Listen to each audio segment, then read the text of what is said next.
Keep watching The Politics every Friday, 12 p.m. Eastern Time on New York Parrot TV, the voice for humanity.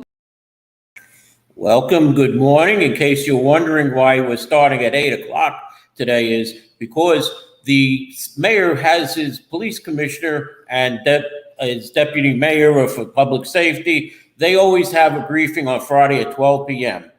Now, I wanted to be able to make that briefing, so I moved the schedule up to 8 a.m., but you can see the show anytime on YouTube. So thank you for those viewers who are tuning in right now. I believe we have Cindy Rodriguez, there's Kevin Diola, and a few others. If I missed your names, I'm sorry. Today, let me go right into the weather. It will be getting up to 75 degrees today, and as I look out the window, I see clouds. And the weekend and into part of next week, the temperature will be in the 80s, but rain is expected, where Saturday to Sunday is where most of the rain will come. So let me get this out right now that Natalia Fernandez, State Senator Fernandez, has canceled her event, her office opening schedule for Saturday. It was announced last night at Community Board 11's meeting by her representative, and it will be rescheduled sometime in July. Now, to our national headlines. What's Donald Trump doing? Well, he has been given much of the evidence that the Department of Justice plans to use against him in a trial set to begin on August 14th. It is expected that Trump's lawyers, though, will try and move to postpone the trial for as long as they can, even until after he can retake the presidency or retake the White House, I should say, and appoint the new attorney general who just dropped the case. Trump continues to look to Congress for help. And with his rants that this is election interference for the 2024 presidential race.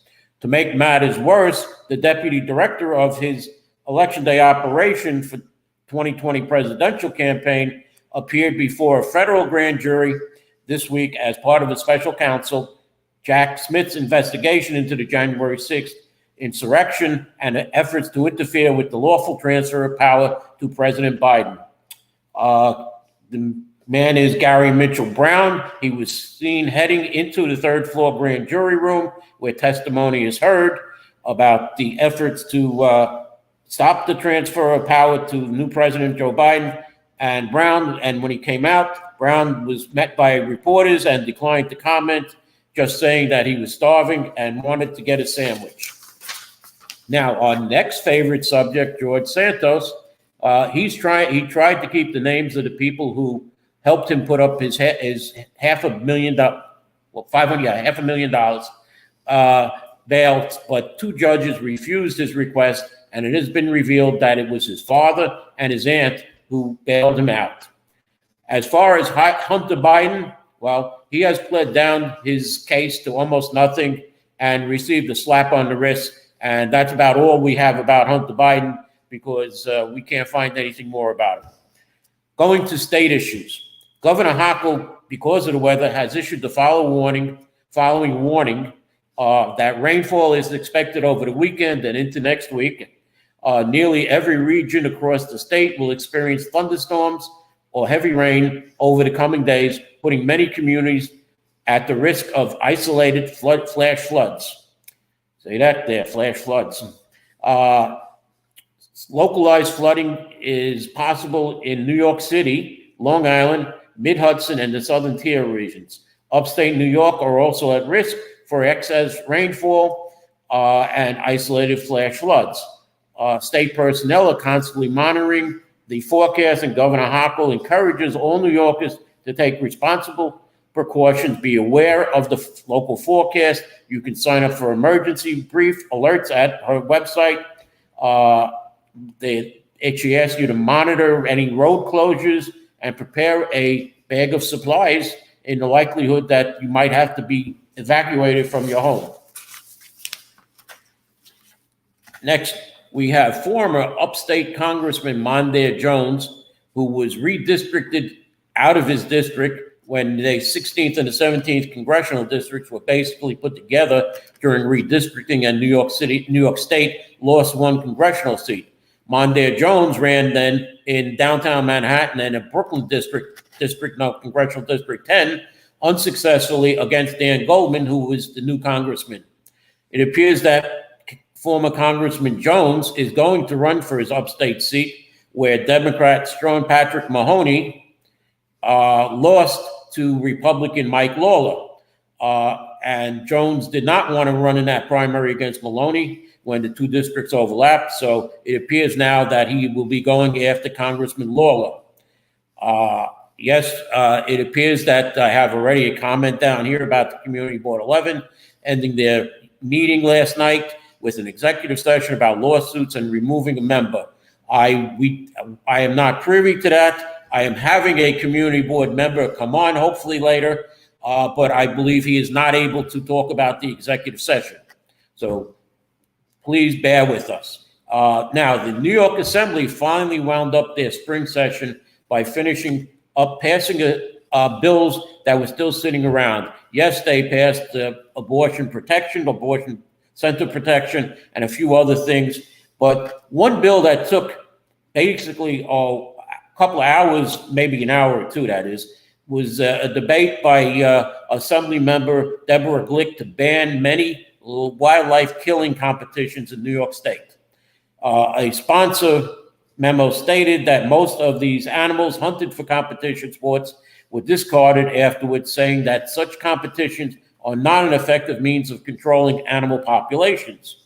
Assembly member John Lamont Jr., an upstate Republican, complained that the bill would make it harder to hunt coyotes, which he called one of the most economically destructive species in New York. He argued that infringing on the ability to hunt coyotes could lead to higher prices at the grocery store and even increased pollution. He used the example of sheep grazing on weeds instead of using toxic chemicals to get rid of said weeds. That killing coyotes would also, coyotes kill the pets that are dogs, cats, chickens, or everything that you have in your backyard, whatever. Coyotes target and mercifully destroy your home.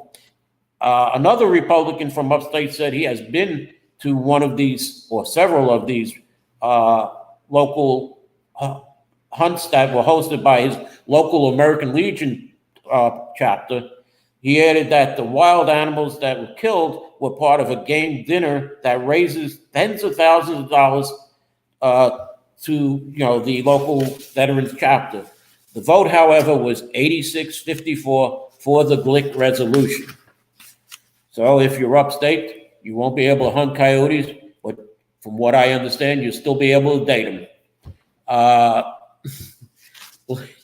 This past week, there was a fire in a Chinatown, Manhattan bike shop. It was the 108th fire from electric bikes and scooters so far this year, according to the mayor.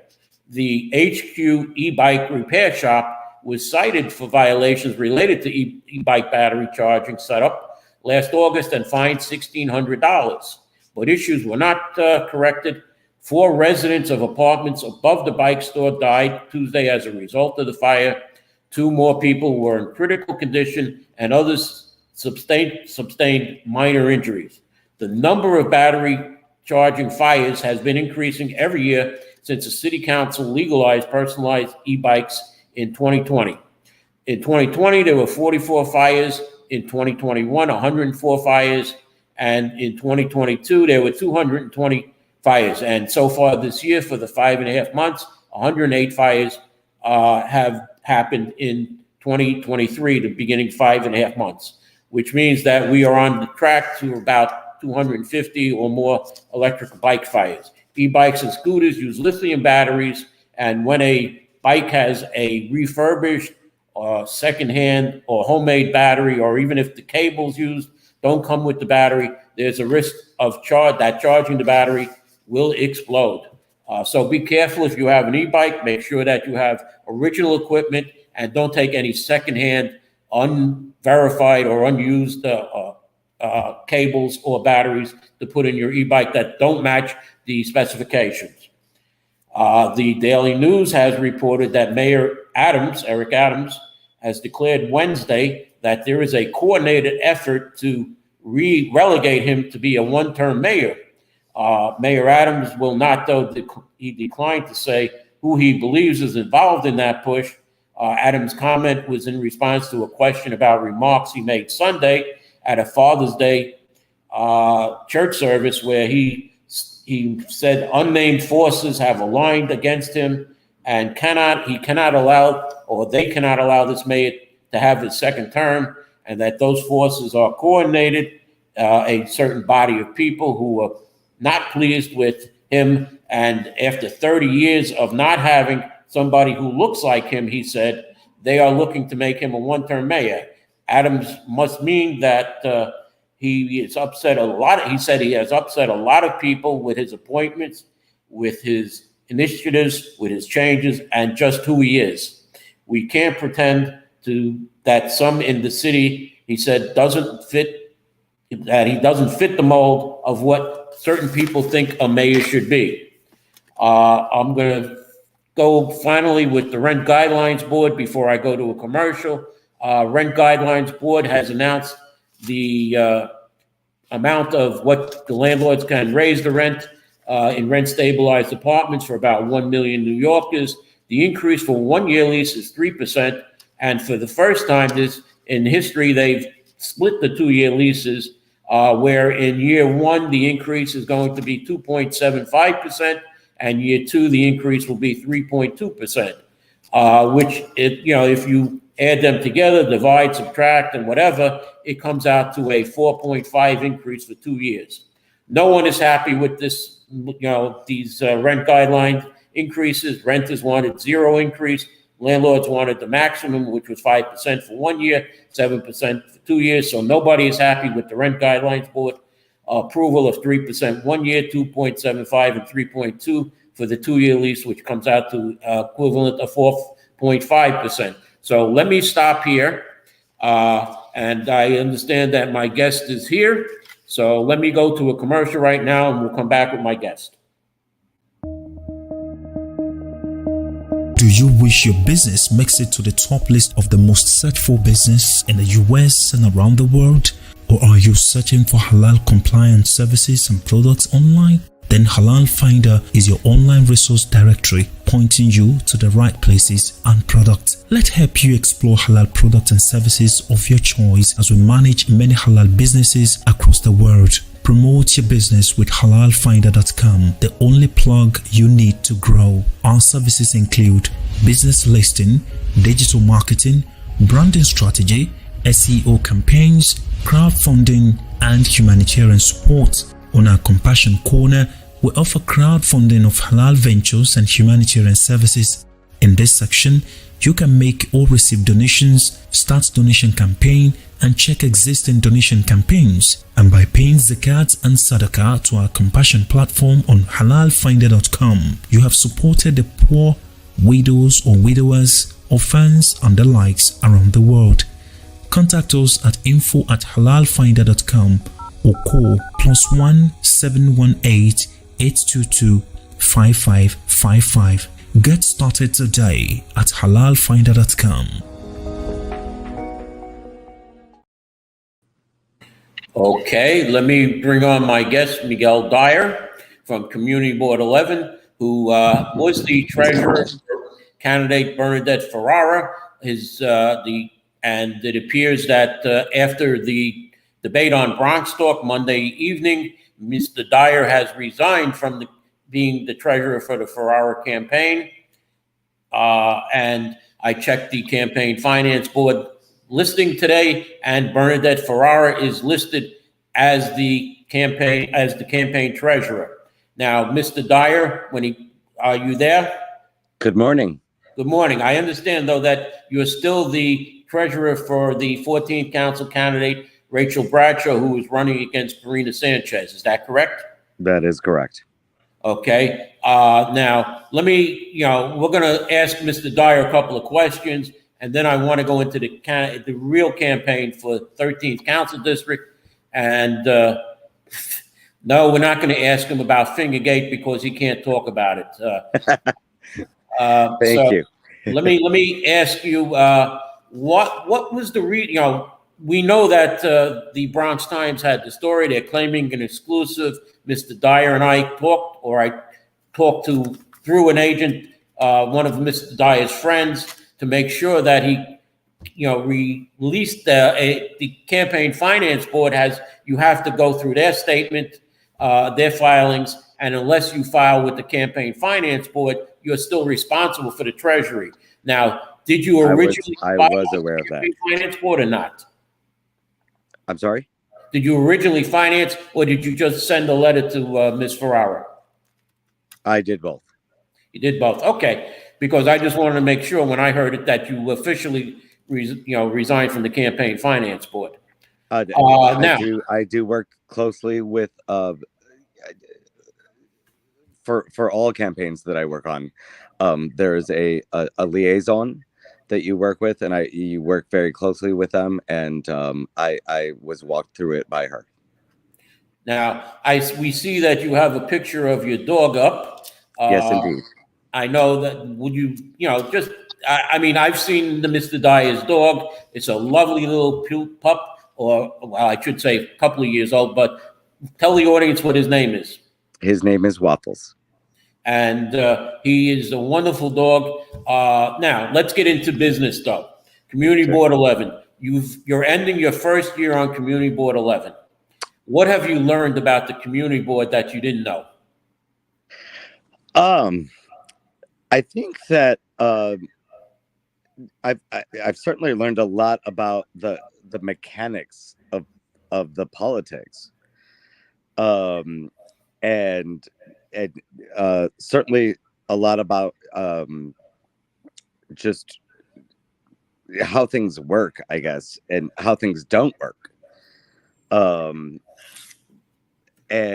But I've also learned that there's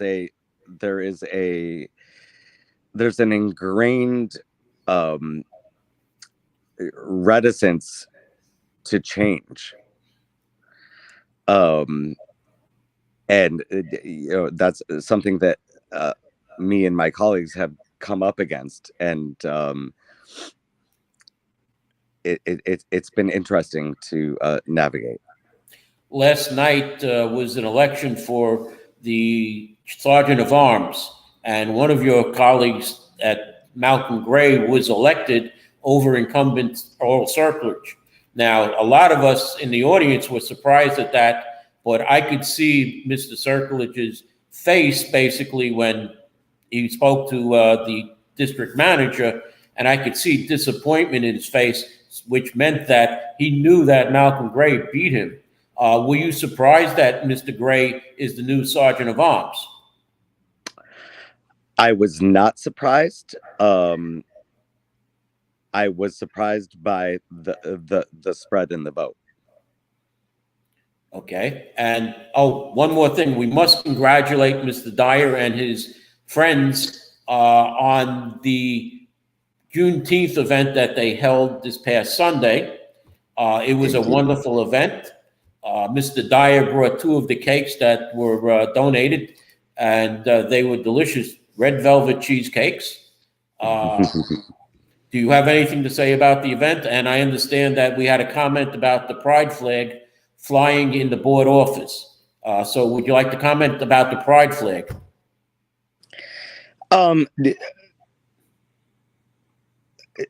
Well, I'd like to focus on the Juneteenth event. I think that it was absolutely fantastic.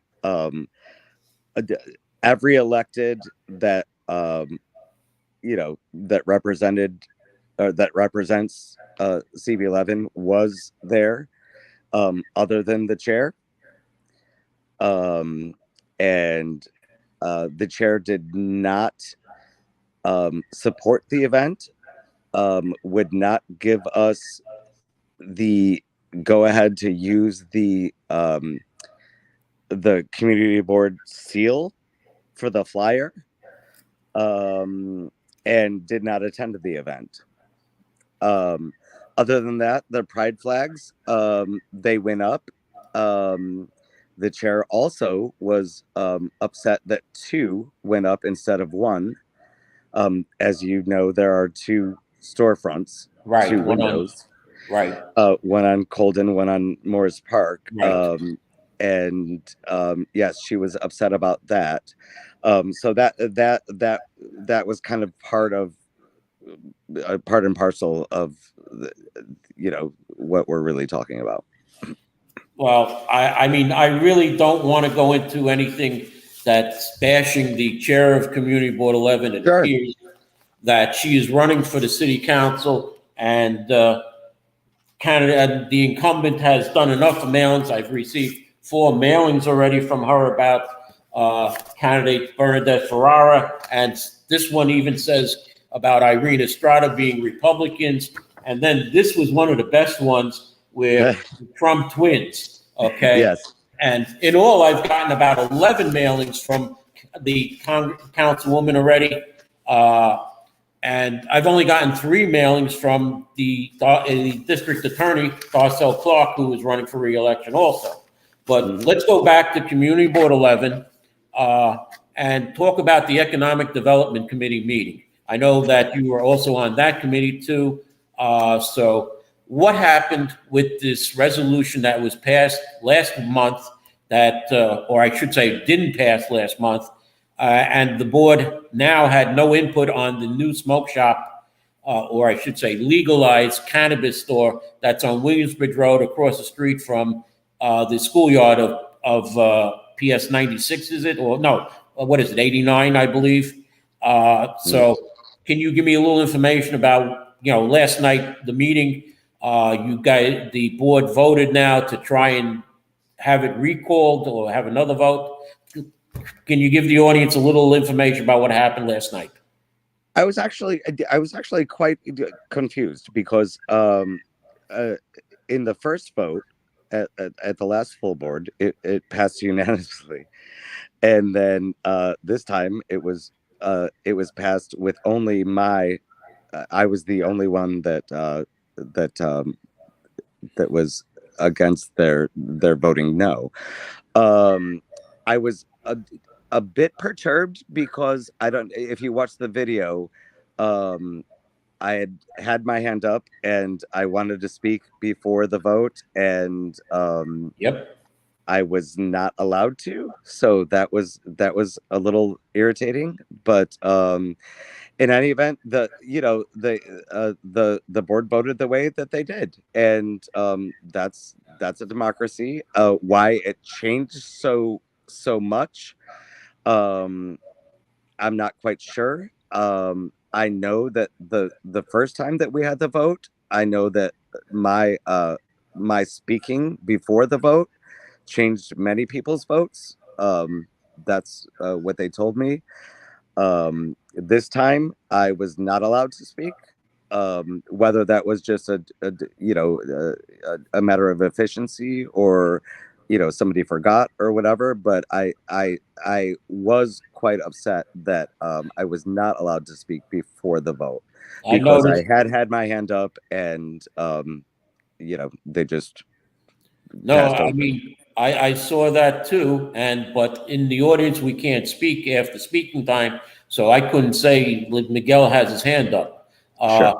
Also, when you went into executive session, which I know you can't speak about, it's normally when the community board goes into executive session, it'll be a half hour to an hour. I went home after when they went into executive session, and since it was also online, I tried to get online, but I wasn't allowed to get online. It said the host will let you in, which means the district manager, and I was never let into the meeting online. So that's my complaint. I spoke to one of the coordinators or the liaisons from the community board, the assistants to the district manager, and he will convey that message to the district manager that he did not let me into the meeting when I went home to see how the vote went. And I believe there was a resolution. Can you please tell us now, since it was public, can you tell us what the resolution was?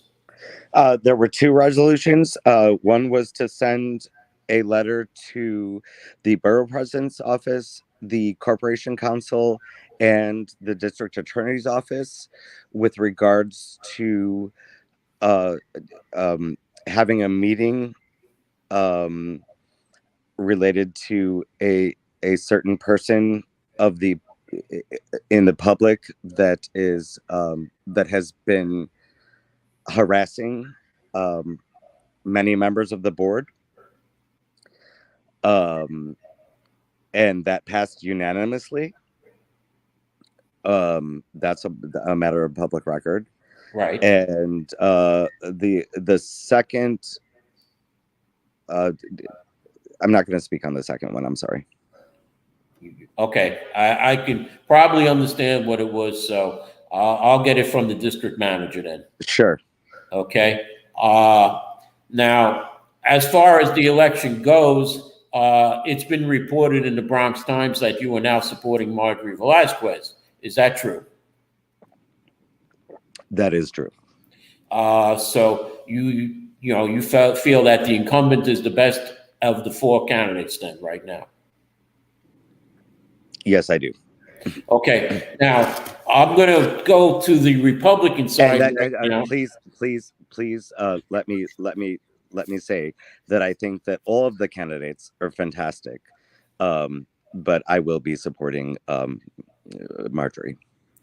Now, on the Republican side, there's been a fight with the choice of the Republican Party, Christy Maramato. It appears that George Haverack and Samantha Zerka are claiming that it was a foul, that it was nepotism, and they were working together against George Haverack has hired certain people to come after me, so I don't report this. But here is an ad that appeared in the Bronx Times.